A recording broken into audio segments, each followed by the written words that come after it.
Is China's retaliation against the U.S. just getting started? As the trade war between the two nations intensifies, Beijing has made it clear they aren't backing down. Over the last few days, China has introduced broad economic sanctions, escalating the conflict far beyond the familiar territory of tariffs. These sanctions have serious implications for the United States. With a range of industries now facing new challenges, the trade war has reached a critical juncture. While tariffs, such as the 10% import tariff on U.S. liquefied natural gas, LNG, certainly hit hard, China's strategy has evolved. It's no longer just about taxes on goods. Beijing is now targeting the supply chains that are vital to U.S. industry. The stakes have grown higher. China has decided to weaponize their control over essential raw materials and is now denying the U.S. access to crucial metals like tungsten, which are indispensable to various sectors, including defense and technology. Under the Trump administration's push to reshore U.S. manufacturing, the country has relied heavily on foreign imports of certain strategic materials. The latest move by China to curtail tungsten exports to the U.S. is a direct attack on one of these supply chains, and it's one that many didn't see coming. Tungsten is a metal of enormous importance. It's used in everything from wiring and electrodes to the production of semiconductors and military weapons. It's so strong that it's a critical component in mining, construction, and many other industries. This is why China's decision to restrict tungsten exports is causing such a stir. So why is this such a big deal? In 2024, China produced over 67,000 tons of tungsten, the largest output of any nation in the world. Their dominance doesn't end. China also controls the largest deposits of tungsten globally. In fact, China, along with Russia and North Korea, accounts for about 90% of the world's tungsten production.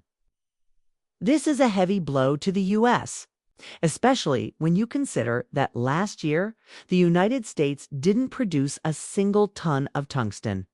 This leaves the U.S. in a position where it has to rely entirely on imports, with much of those imports coming from countries that have either close ties to China or are part of the anti-U.S. bloc. Further complicating matters, tungsten is far from being a niche product.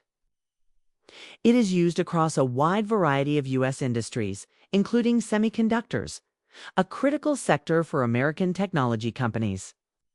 Leading companies like NVIDIA and TSMC depend on tungsten to manufacture the chips that power everything from computers to smartphones to military technology. Most of the tungsten that these companies use likely comes from Chinese suppliers. With China now targeting this supply, the U.S. is scrambling to secure its own tungsten sources. To this end, in December, the U.S. government allocated $16 million to a Canadian firm to start mining tungsten in Canada's Yukon region. But there's a significant issue here. The U.S. has recently imposed tariffs on Canada, its closest ally. This begs the question, why would the U.S. tax its neighbor while relying on its tungsten supply? The situation is even more complicated when you consider China's broader restrictions on rare earth elements, which are vital to many U.S. industries, including electronics and defense. These rare earths, along with tungsten, are essential to the production of everything from solar cells to memory chips. In fact, China controls a significant portion of the global production of rare earths, with many of these elements used in high-tech products and military applications. The U.S. is facing serious challenges, not just because of tungsten, but also due to restrictions on other critical metals like gallium, germanium, bismuth, and thorium. For example, China controls 80% of the bismuth market, which is crucial for atomic research, and 75% of the thorium market, used in solar cells and memory chips. China's trade tactics aren't just about imposing tariffs, are about leveraging their dominance over global supply chains to hurt us industry.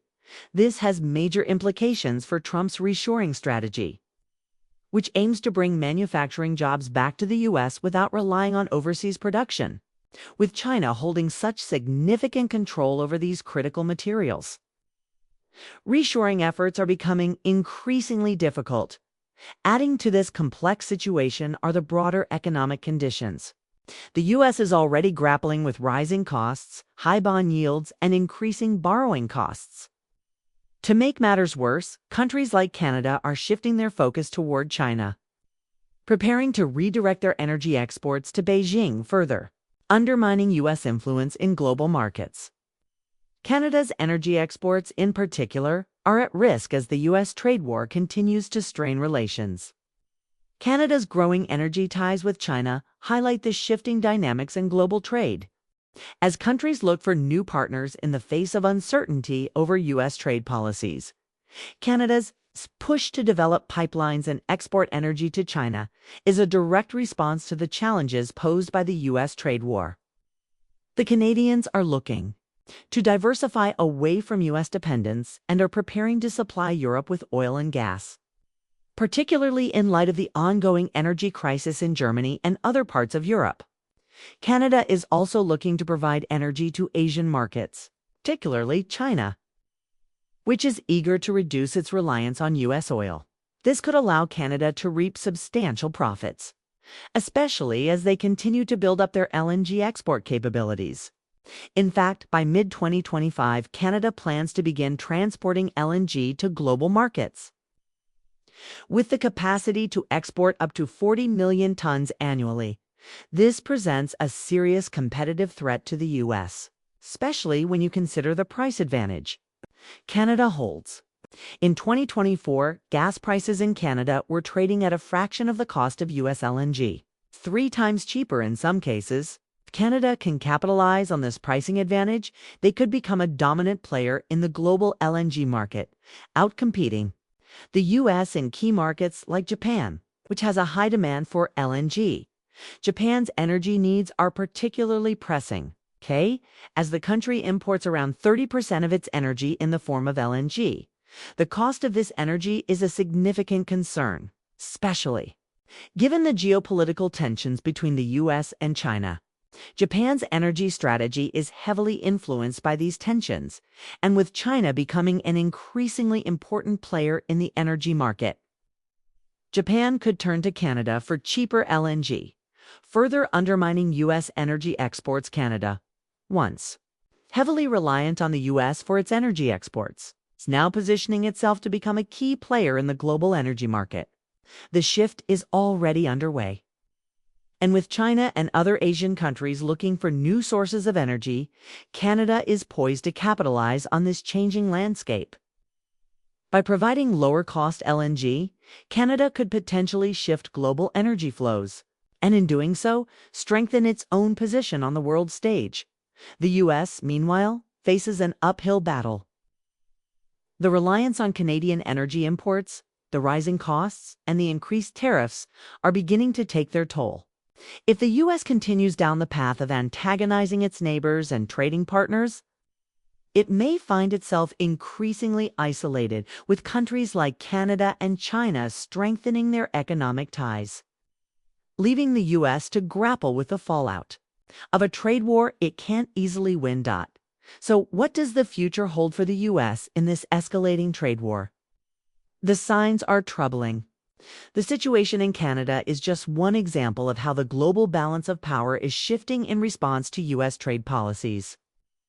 As countries like China and Canada strengthen their economic positions, the U.S. may find itself losing its edge in the global market. The question remains, how long can the U.S. sustain its aggressive trade tactics before the consequences become too severe?